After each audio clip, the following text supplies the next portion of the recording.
because he's going to be talking about how to build brand equity without owning the customer relationship.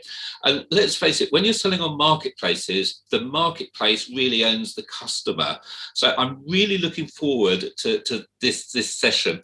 Now, just so you know, Richard is the Chief Revenue Officer of eDesk, formerly Excelco, you'll know the name, the world's #1 e-commerce help desk, helping thousands of global retailers delight their customers with incredible customer support. And prior to joining eDesk, Richard was the VP of Global Markets for Salesforce across Europe, Middle East, and Africa, and has worked with hundreds of global companies as they digitally disrupt the industries. So thrilled to welcome Richard. Welcome, Richard. Thank you so much. One quick reminder, Richard, as of all of our speakers this week, has kindly volunteered to answer questions at the end of each session. So if you look at the bottom of your screen, you'll see a little tab for Q&A. If you've got any questions while Richard's speaking, please just type them in there, and we'll be putting as many of those questions to Richard as we can at the end of the session.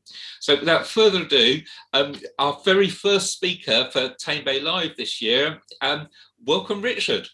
Thank you so much, Chris. I didn't know that I was going to be the first speaker, so I have to raise the mark for all others to follow, I hope, or set a suitably low one for others to jump over. I hope everybody is excited about the day, has some good coffee and some refueling stuff beside them. I think it's going to be a very full couple of days with the Tamebay Live event, and I'm thrilled to be joining you from the comfort of my home in Ireland, and I'm really looking forward to today. So just as Chris mentioned, I want to give a quick introduction. My name is Richard McGuinness. I'm the CEO of eDesk, formerly Excelco, and prior to joining eDesk, I was the VP of emerging markets for Salesforce. Worked with them for a number of years, building out some of the high growth markets, working with incredibly digitally disruptive businesses across Russia, across Mediterranean, Middle East, Africa, and lots of places in between, and had the real pleasure of working with companies that were trying to get super close to their customer and to make sure that they were able to delight their customer with every interaction. Prior to that, I also worked as the regional CEO of ChinaHR.com, one of the largest online recruitment and online media companies in Asia. And over the last number of years, I really feel like I've had one focus, and that has been, how do we make sure that we find a way to be able to delight a customer with each and every interaction? And the thing I want to chat about today is I want to talk a little bit about the way that customer delight and customer satisfaction has shifted in the last 12 months. Because the last year, we all know it's been an incredibly difficult and challenging year, but e-commerce has had an unparalleled boom.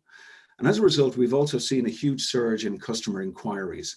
And the truth of it is that when you look at companies that have responded well to the change in the route to market, the companies that are actually going to build longevity and build long-term businesses are ones that can also build brand equity, which will accelerate their business growth in the future. So today, I'm going to talk about three key pieces.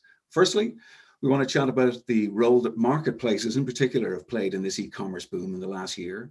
I want to chat a little bit about strategies that you can use to build your brand equity when you don't actually own the full customer relationship. And finally, I want to finish up with some of the research that we've been doing with our customer base, some expert advice and some guidance on what we see over the next 12 to 18 months being the critical growth factors for businesses that want to thrive in the e-commerce space.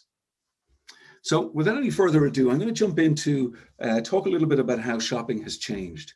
And I don't think, again, it's a surprise to anybody here today. I mean, truthfully, it's why we're all with the at the Tamebay Live event, is to try to understand how do we make the most of this incredible change that we're seeing in the e-commerce market.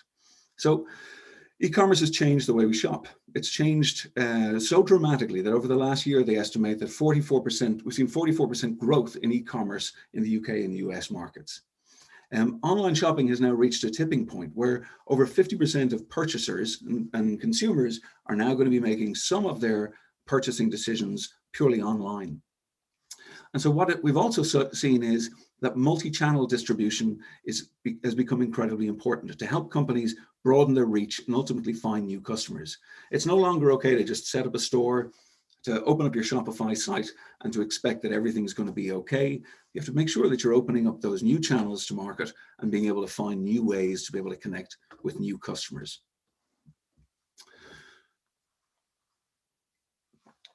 So if you look at that growth in e-commerce as a whole, one thing that is jumping ahead is marketplaces. So Miracle, Q4 last year, estimated that marketplace GMV grew by almost 81% year over year. And this is being fueled by two pieces. One is the arrival into the markets of a heap of new online sellers. And secondly, a massive surge in customers purchasing through marketplaces for the first time. So to put that in context, this is over twice the growth that we're seeing in the e-commerce market in general. And in truth, the marketplaces are having the kind of effect that supermarkets had on grocery shopping many generations ago. And it's taking up the sort of slack that's being left behind by the House of Frasers or the Debenhams or those other kind of shopping mall experiences where customers used to browse and they used to come and they'd experience multiple brands. Well, that now has moved into a marketplace setting first. And so what we're seeing is that over the next couple of years, this is likely to continue. In fact, e-commerce and marketplaces particularly are going to continue to double down and continue to give customers a breadth of experience of new brands and new products in a way that they had never had before. But this is leading to what we would consider a bit of an Achilles heel. So as there's a new surge of customers coming into these marketplaces, there are more and more customers that are buying online for the first time ever. And back in 2019, there was an estimate that about 1 in 8 of all customers' transactions required a customer support call, a customer support chat, a reach out to the vendor, or a connection about where exactly my product was and wasn't. But because of these new customers coming into the markets, or companies or customers buying products that they would previously have had the opportunity to go into a store, to scratch and sniff, to be able to actually tangibly touch, companies are having to deliver an incredibly deeper level of customer service than they had in previous years. So if we've gone from 1 in 8 customers requiring a customer support call to 1 in 6, it effectively represents almost $400 billion of online commerce that has a query attached to it. So the challenge with that is, how do you make sure that you are able to respond to those questions as they come and to make sure that you're delighting the customer in with every interaction? So how do you make sure that you as a vendor, or you as a private label brand, are actually able to make sure that you can connect each of these customer queries to the customer's requirements and make sure that you're delivering an amazing brand experience? Well, one of the things that I believe you've already experienced if you're selling through marketplaces is, as Chris already opened up, when you're selling in a marketplace, you don't own the customer relationship. Back in the days of customer relationship management, you're able to engage across the full stack and across the full journey that a consumer might have of your brand. When you have a single store and a customer walks into your store, you're able to engage with them and make sure that they're getting white glove service and that they're really being able to come away with a delighted experience from their interaction with you. The challenge is in marketplaces particularly that you don't own that customer journey. And so what you need to be able to look to is, how do you ensure, if you don't own the customer relationship, how do you deliver delight? And this is where we have begun to understand the value of not customer relationship management, but customer transaction management, and being able to delight the customer with each and every touch point and make sure that every transaction is a fantastic one.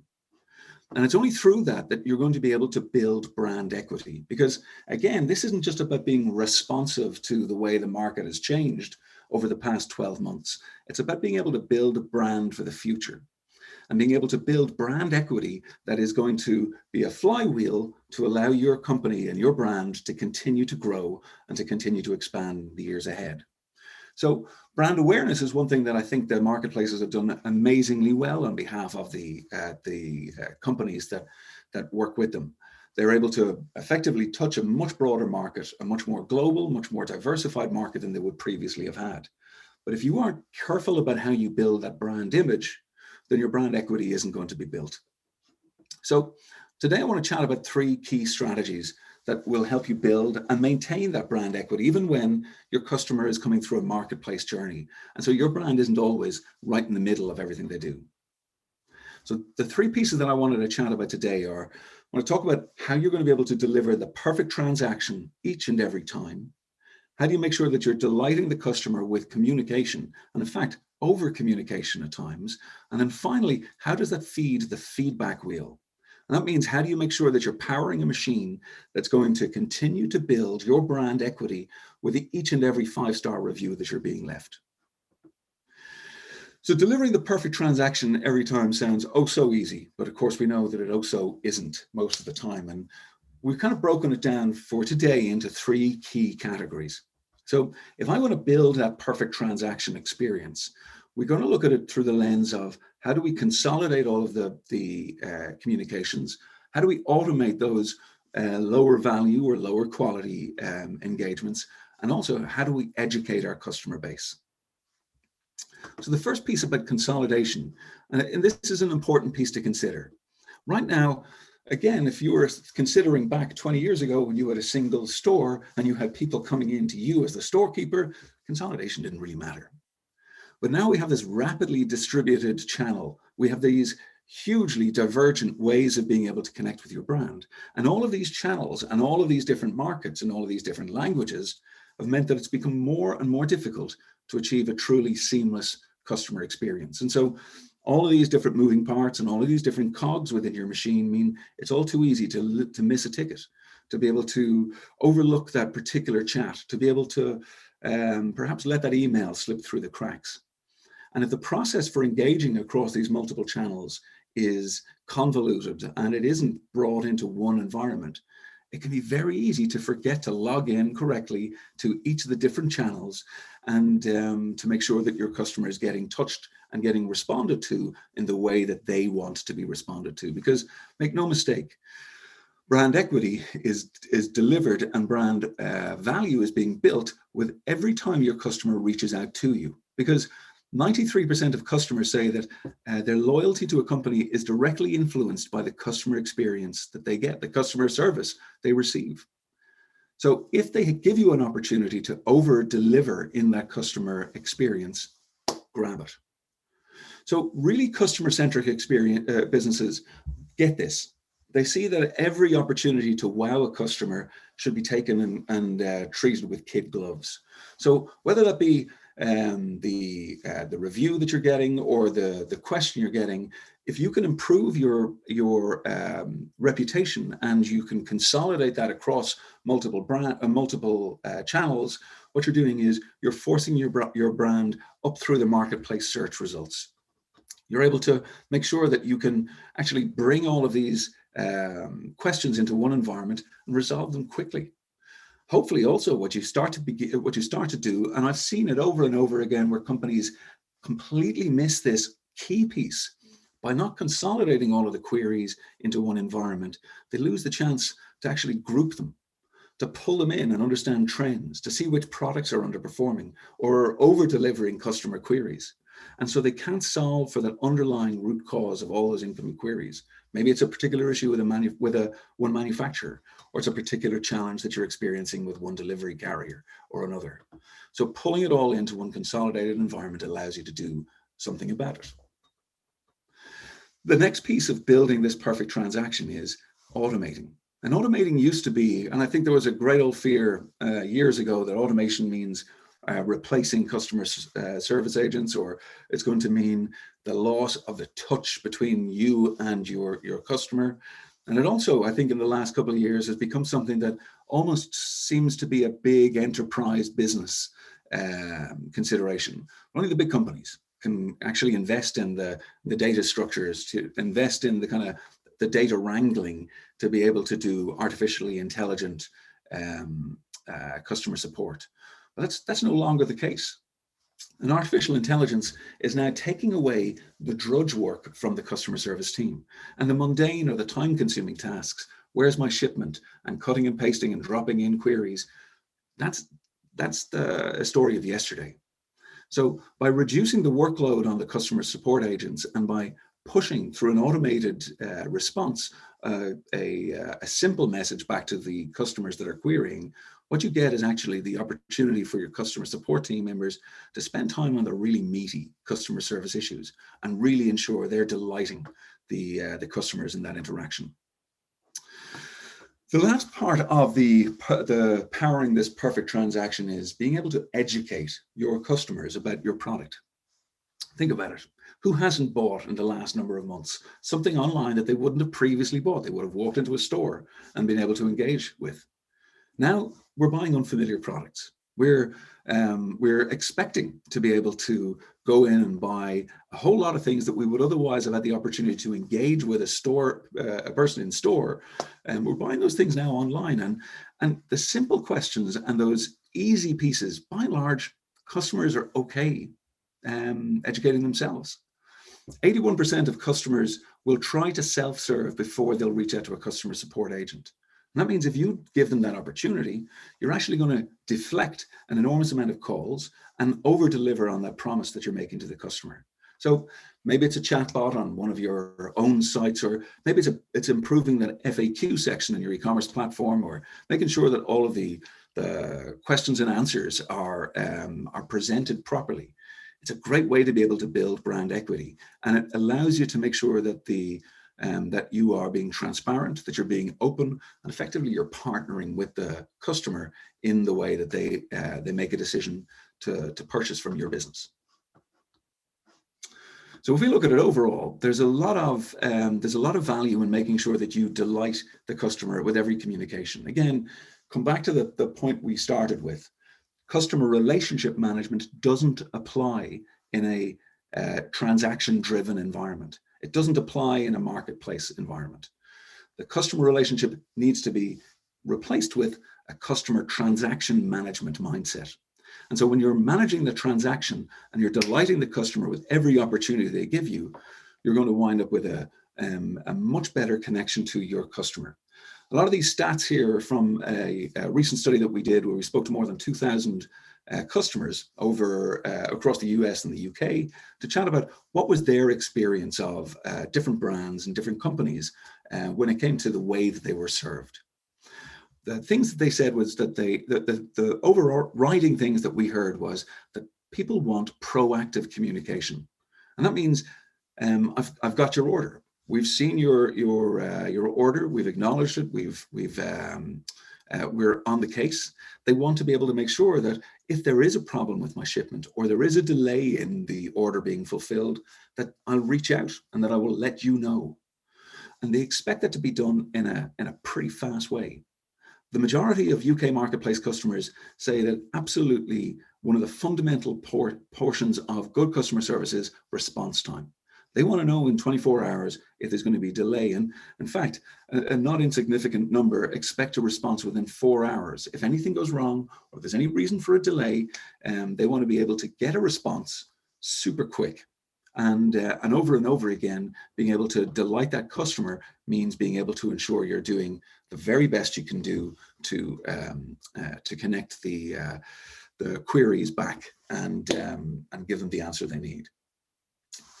And this is where the real magic then starts to happen. And this to us at eDesk is where the real secret sauce of great customer experience starts to build.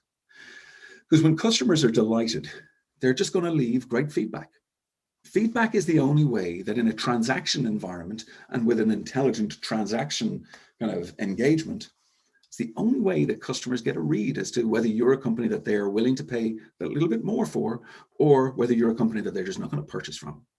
Because reviews really matter. And if you don't have good reviews, new customers are going to be discouraged. They're not going to purchase to the same point that they would have previously. And what you'll find also is in Amazon and eBay and more of these marketplaces, the marketplaces themselves are prioritizing the sellers to win those buy boxes when they have great customer service reviews. So building that equity again means that for your customer service to become something that's valuable, you got to seek out that feedback, and you got to make sure that you're asking for those reviews in any environment you can. But here's where the magic starts to kind of connect. Most customers say that they will check reviews before they make an online purchase. But people are also saying that when they have an issue, they will reach out to customer service first before they leave a negative review. That gives everybody on this call an opportunity to be able to engage with all of those customers reaching out to you, delight them, and to get them back on track so they will leave that positive review. Not having that response, not being able to give a customer an answer when they need it. And in the main categories, whether that be in technology, in clothing, or in homeware, there's an enormous amount of people that are checking reviews before they'll make a purchase. So if you have forgotten to request that review or forgotten to answer that customer service query, then you're going to leave you're going to have a customer leaving a very bad, or having a very bad taste in their mouth, and ultimately giving some pretty poor reviews, which will have a negative impact on that brand equity. So I know I speak very quickly, and I know I speak with a somewhat Irish accent, so I hope that you're following me so far. If there's any questions so far, feel free to drop them into the chat. Before I go on to the next section, I just want to just stop, take a quick drink of water, and get you ready for what we see in the next as the next trends in the marketplace economy. One of the things that I'm noticing over and over again, and I speak with companies, global companies that are succeeding both as FBA sellers who are building their own e-commerce stores, are building their own private label brands. These companies are asking us about what's happening with the acquirers. And every Financial Times article that I read about them, every Forbes review of the Amazon space talks about the Amazon acquirers and what they're doing to disrupt the market, and how they're making enormous changes in the Amazon space. And the Amazon acquirers have effectively realized that they are going to skate where the puck is going. They recognize that Amazon is, and eBay, and all of these marketplaces are the shopping malls of the future. They're the department stores of the future. Brands now are appearing in an Amazon, an eBay, or a marketplace environment, and are thriving by making sure that they can capitalize on the amazing traffic that's coming across those sites and presenting the very best brand image to the companies or to the potential customer. And these Amazon acquirers have jumped on this skating puck super quickly. In fact, over the last 12 months, and I've spoken to a number of these acquirers and to a number of businesses that have been acquired, we've seen a surge of capital coming into this market. Over $3 billion in capital has been raised over the last year to help Amazon acquirers consolidate their position and start to buy great FBA private label brands. This is phenomenal change and a phenomenal pace of growth. And if you look back, like, this effectively wasn't even an equity market 12 months ago. But only last week I spoke with another company who just raised another 150 million to be able to acquire more brands. I'm speaking with companies that are starting up, have acquired no brands as of yet, but have already started to build a war chest of capital that they're going to be able to go out and acquire these companies to bring them into their stable. And so the reason that they're doing this is there is huge opportunities for improvement and huge opportunities for growth in the companies that they're acquiring. And it's by consolidating, again, go back to how to deliver those perfect transactions, by consolidating all of the back office pieces, those difficult at times to manage pieces, those things that small companies believe are enterprise only, AI, consolidation, actually seeking out brand equity. By pulling all of those pieces together, they're really delivering on sales growth. So I have on the right, this is from an article in Forbes quite recently, the way Thrasio, as an example, are taking the businesses that they acquire and the results they're seeing just by focusing on a couple of those back office functions. So whether it be being able to take new keywords and put them into the Amazon search terms so that you can optimize the amount of time that you're spending in front of the right buyer, or whether it be silly things like being able to find ways to be able to streamline your product shipping, or even in some cases, streamline the product itself to drive savings. Companies like Thrasio, Goja, Elevate, Perch, all of these businesses are doing just this. And what they're looking for as they go to market to find great companies to acquire is, what's the brand equity that each of these companies actually owns? How does the brand represent itself, and how does it own the space in which it operates?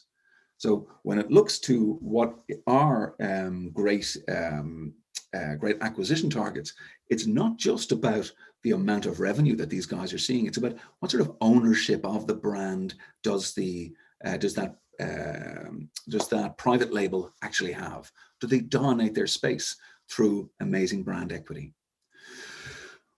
So I expect to see over the next 12 months this surge to continue, and certainly the buildup of interest that we're seeing from both the FBA companies that are positioning themselves well by focusing on driving brand equity, or when we speak with the acquirers themselves and their appetite to bring in some of those businesses and to coordinate the efforts at the back office, particularly that these companies somewhat struggle with. There's a lot of change still to come. The second piece that I want to chat about is very quickly talk about video. Now, we're all used to the change in our way of engaging with one another over the last 12 months. Lord knows, I would much rather be sitting in the Tamebay live event physically, but here we are. We're all on a video channel. One of the things that we have seen in the last number of months grow incredibly quickly has been Amazon Video. And more of the marketplace channels are opening up these kinds of Amazon Live-like events. So Amazon Prime Day is going to be a big event with a whole heap of immersive, engaging content delivered by video for the first time ever. These ways of being able to connect with customers have to be considered as a place to put your focus and your effort and your energy to, because customers actually like to have these one-to-one interactions. And if they're online and they have that opportunity to do it via video, they'll grab it with both hands. The last piece I want to chat about, and this is hopefully going to leave enough time for questions, a cup of tea, and a little bit of a personal break if anybody needs before their next presentation. The last piece I want to talk about is just about technology as a whole. Companies, in my experience, I worked with Salesforce for a number of years, and I've seen even more gathering speed since I joined eDesk. Companies are embracing technology, not just to be able to disrupt markets, but effectively to close the gap between customers and the companies that serve them. And so using technology to kind of jump into that gap, potentially that your competitors have left, and be able to invest in the right tools, invest in the right training, invest in the right communication paths, means that you're able to touch new audiences and ultimately drive new revenue. Think about the opportunity presented by being able to present your brand into a fully global market.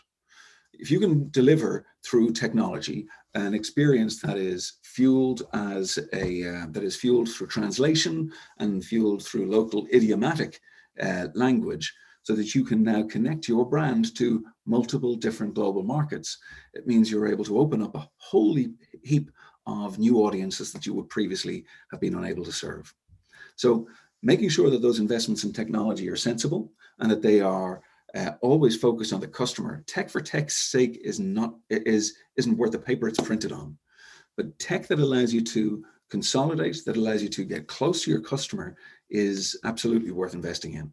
And we're seeing more and more companies moving away from just managing their records or their feedback or their customer queries through Excel, and are moving into a truly technology-driven environment. So I hope what I've shared with you today gives you some food for thought, and it's given you an opportunity to consider some of the things that are, in our mind's eye, really driving change in the marketplace environment, and most particularly are having an impact on the businesses in the equity that they're able to build in their brand. We love to see the change that's happened in this space over the last 12 months. I'm not sure anybody really loves why the change has happened, but I would encourage you all to consider, how do you make sure that you're building a brand for the future rather than a brand just for today? And so how do you invest in your brand equity so that you are able to ensure that your business is able to thrive in the long term. And Chris, just before I finish up, I do want to say one last piece, if I can. We shared some feedback focused research in today's presentation. We have a small event on the 19th of this month, which will be, don't worry, it's after the Tamebay event is finished up on the day, but it's going to have the link to the event and registration. It's free. It'll be in the chat. We're going to share some of the experience that we have understood in the feedback first environment, and talk a little bit about that research that we've built over the last couple of months in the feedback space. So I hope today has been useful. And Chris, I'm going to hand back over to you. If there's any questions, I'll be happy to take them. Richard, thank you so much for this. And first of all, just a quick reminder, if anyone's got any additional questions, please click that little tab at the bottom of the screen and you can submit them now. But Richard, the first question for you, you were talking about automation and how many agents you might need. A couple of points about it. Do you think you still need the same number of agents, or will you need more agents because you're busier and growing online, or will you need less agents?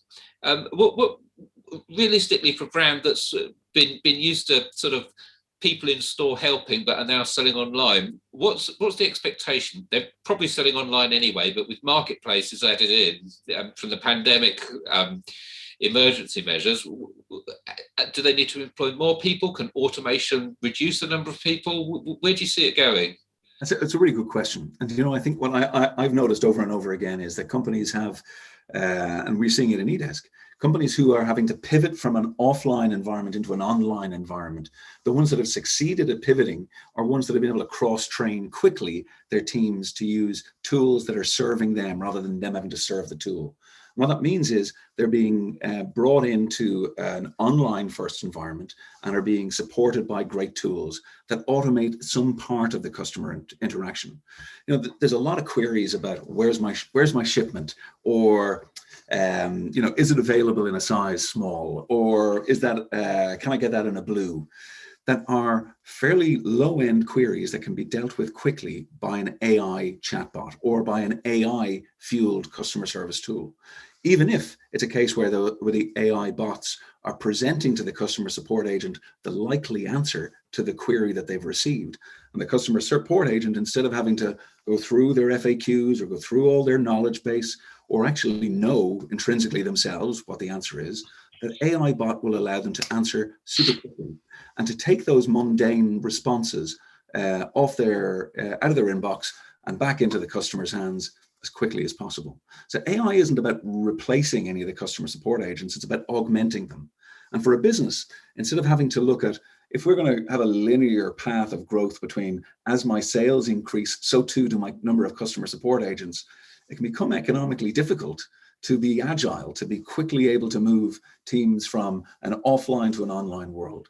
And AI tools allow you to continue to build the kind of responsiveness and that customer success without having to necessarily throw bodies at the problem. The other part, and I just want to touch on it again, is about self-serve.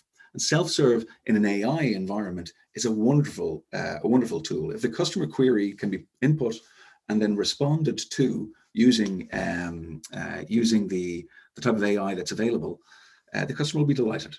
They get the service they need 24 hours a day, regardless of the language they're asking it in. So again, I think it plays a big part there. That kind of answers the next question we've got coming, which is, do I need round-the-clock support? And what should my response time be? But I'm guessing self-serve and automation solves a lot of that. But what stage do you think it is when I need agents that are working round the clock, or at least maybe initially outside the normal 9 to 5 working day?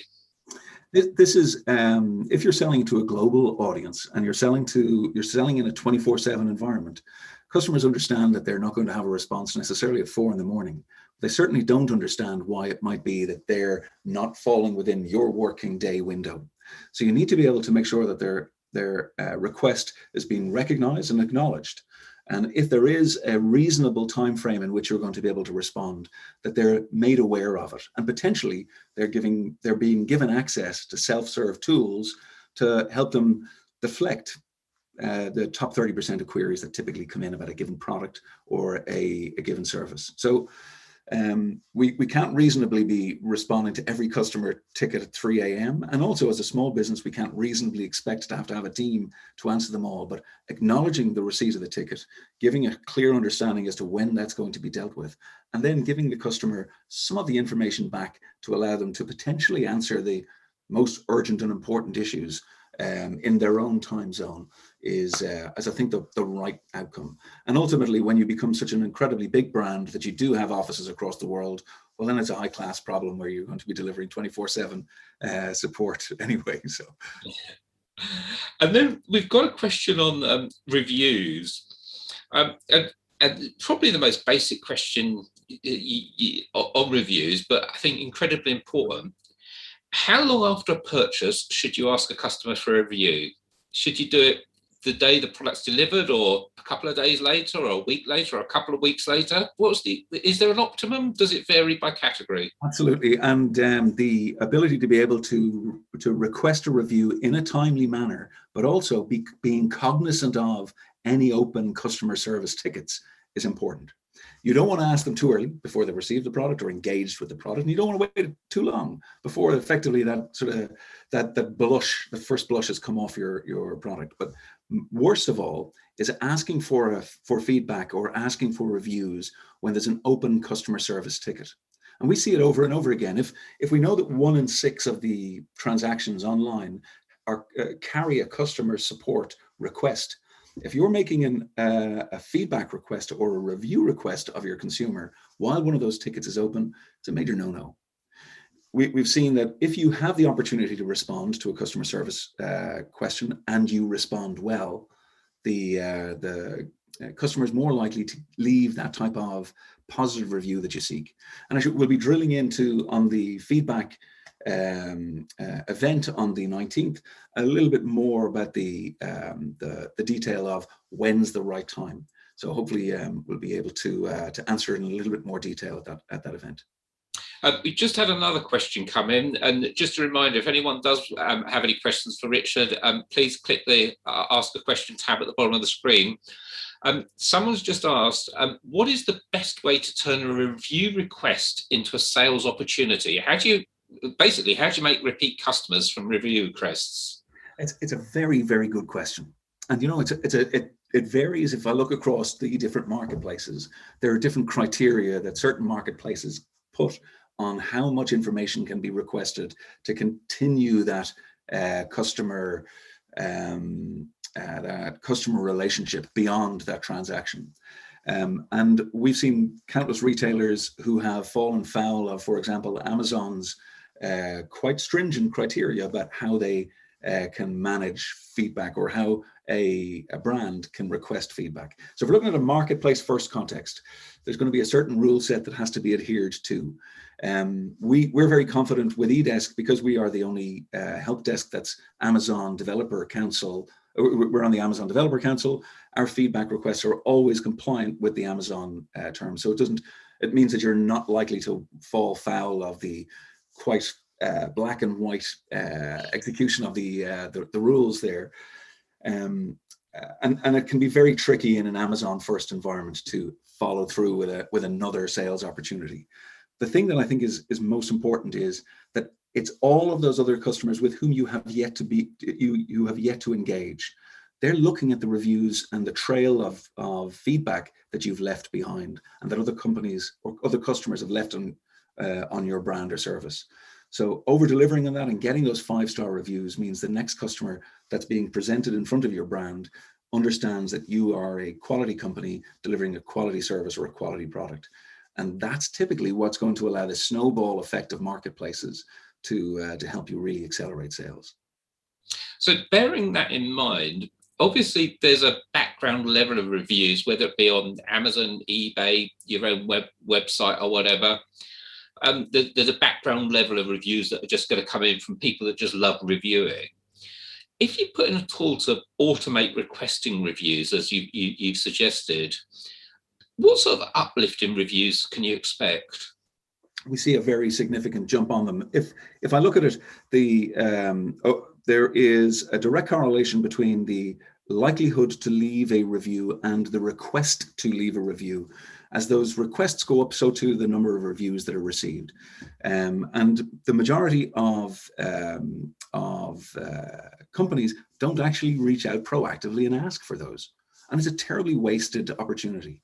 If I've had a transaction, I want to make sure that I'm actually getting a review from you as a customer across as many channels as possible. Again, when we look at eDesk's feedback tool, we allow you to build your feedback rating both on Amazon and eBay, but also on Trustpilot, on Google, so that your brand equity across the online environment is being raised through the one great transaction that you have. So we would absolutely encourage that you're proactively reaching out. But remember too, there's a difference between just automating a response and making it automating a request and making it personal. So this isn't just a blanket, throw it out and leave me a review, please. It's specific to you, it's specific to the transaction that you've had, and it specifically relates to the experience you might have had of the company. Those three things are incredibly important. It's not just a blunderbuss, give me a review. It's actually personalized. That's where the magic really connects. Fantastic. A really interesting question has just popped up on my screen. Is it right to delete old reviews if a product has evolved? Now, I guess this also comes down to, should I be selling the new version of the product on the same listing as the old version? But we know that often happens. So should I delete old reviews? I'm guessing also on some platforms, you may or may not have the access to delete. What's your opinion on that? I think it's a really interesting question, because as your brand equity is built, it's built on the back of the 100 reviews or the 500 reviews that you've had before, and you do want to be able to make a strong connect as you continue to evolve that product. I don't know if I have a right answer, Chris. I think if the product is so markedly different from how it had been before, then it's probably best, as you say, to build up around a different listing or around a different version 2.0 to allow companies to understand or customers to understand the separation of the two. Yeah, I'm kind of thinking back to the whiteboard example you gave, where they reduced the size of it just by a couple of inches to make it cheaper on the posting. So if I bought one before and I'd said, oh, it's a bit big, or it's this, I've measured it and it's this side in a review, and then I've reduced it in size. Is that a danger leaving the old review there and it's essentially the same product, but it's just that little tweak? That's a good question. I'm not sure I have the right answer to it at the moment, but it's a trade-off, I suppose. If the reviews are incredible and your brand equity is super strong, you should probably invest in a way to be able to make sure that you're bringing the two pieces together. And I guess one thing to say is, so long as you continue attracting reviews, the older reviews will just be a number, and the newer reviews should be at the top. So hopefully, probably I would say worth keeping them. But again, it depends quite how much the product's changed. Yeah. One more interesting question, which is, what is the best way to deal with reviews and inquiries in other languages? So obviously it's a global world. We might be here in the UK selling to the UK, but someone from France, Germany, Italy, Spain, further abroad, Russia, anywhere could be buying from us. So you're absolutely right. This flattening of the market as we've gone into a truly global e-commerce space is it's important to be able to deliver an experience that's relevant and contextual to the customer, regardless of where they are and what language they speak. There are an amazing amount of tools available to do the type of translation that is that's important to be able to take that review, to be able to translate it into a language that your new customers are going to understand.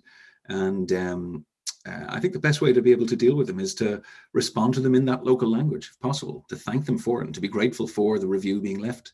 And oftentimes, again, that's forgotten. Companies don't recognize the value of actually responding to a positive review to say, well, thank you. And to do that in a local idiom or in local language is very powerful. eDesk our tool is powered by Google Translate, so actually allows the agents to be able to respond in the language. Actually, we'll surface the review in the agent's language, and then we'll auto translate the response to the recipient's language. So it helps close that loop, and again, it stops leaks from non-consolidated systems, just to make sure that you are able to power that. Fantastic. Well, Richard, we're coming up against a time, so I want to thank you so much for your presentation for today, and for answering all these questions we've had coming in from the audience. Just a reminder for everyone watching, if you drop past the showcases, you'll find eDesk has got a showcase and a whole load of information about eDesk, and you can get in touch and contact them there. So if you want to pick up the conversation with Richard and his colleagues, please drop past his showcase in the next little networking break we've got coming up, and I'm sure they'll be delighted to help you. And once again, Richard from eDesk, thank you so much for your help this morning. Thank you so much, guys. Have a wonderful day. And Chris, thanks for giving me the opportunity. Nice to chat.